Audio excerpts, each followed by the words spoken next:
Hey everybody, it's Jonny Bowden, and I just finished doing a TV spot, which is why I'm set up this way.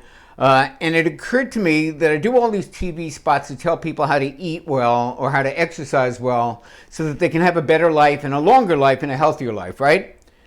But there's actually one activity, one thing that predicts how long you'll live, how well you'll live, how happy you'll be. It predicts it better than anything. Not that this stuff isn't important. God knows it's important. I've made my entire career and my entire life about teaching people how to do these things in a way that produces a healthy metabolism. So clearly I believe these things are important.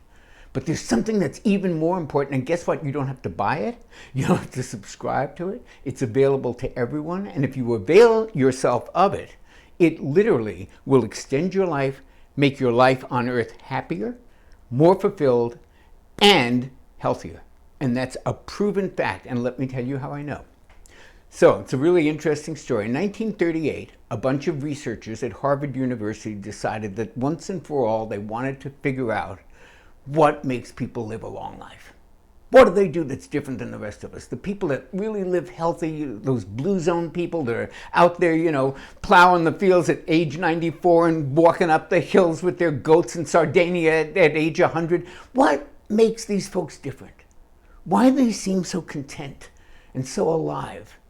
Decades after a lot of us have just fallen by the wayside. And that's what these Harvard researchers wanted to know. The study was called the Grant Study, named after a philanthropist who funded the initial investment in 1938. And the study went on for 75 years. They took all these people, a lot of people, thousands and thousands of people. They didn't just want to know what they ate. They didn't want to just know what exercises they did. They wanted to know, when did you first learn about sex?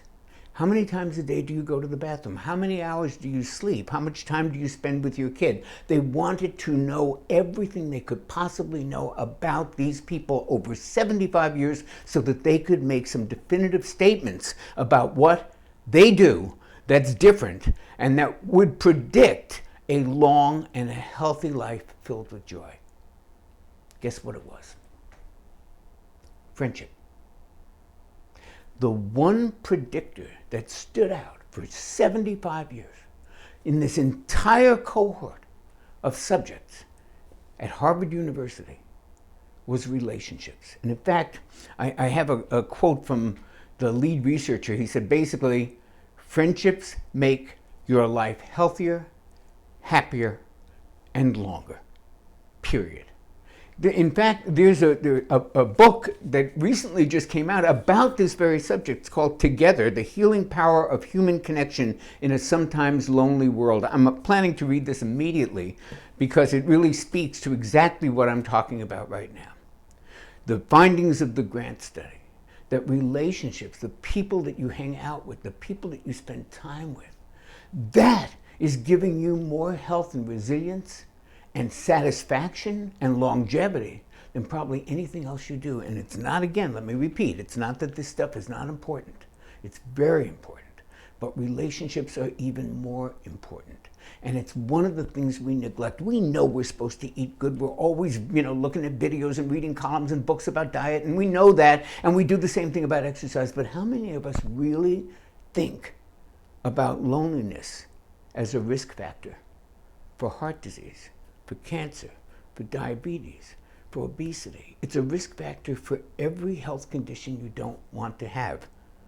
In some countries, they are actually forming committees to study loneliness as a health risk to see what they can do about it.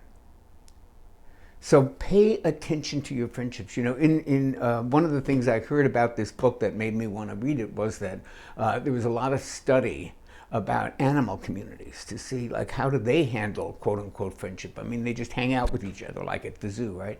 But as it turns out, monkeys, which are our closest relatives in the animal world, actually have best friends. They don't just randomly hang out with people. They like being next to their friend. It's why anybody who lives out in California where they have a lot of horse country knows that you keep a goat for the horse.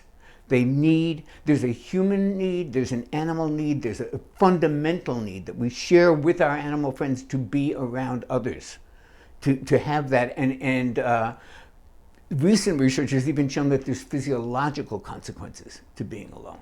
That this is not just something that's all in your mind, that your body responds, your blood pressure responds, your hormones respond, your neurotransmitters respond.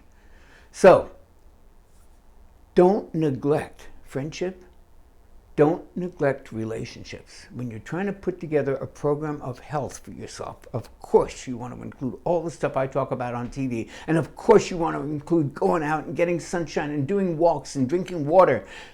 But don't neglect one of the most fundamental needs that we have as humans, and that is for connection with other people. It makes us healthier, it makes us live longer, and it makes us happier. And I hope you like this channel. Speaking of happy, so please push the like button and subscribe to the channel, and I'll see you on the next video.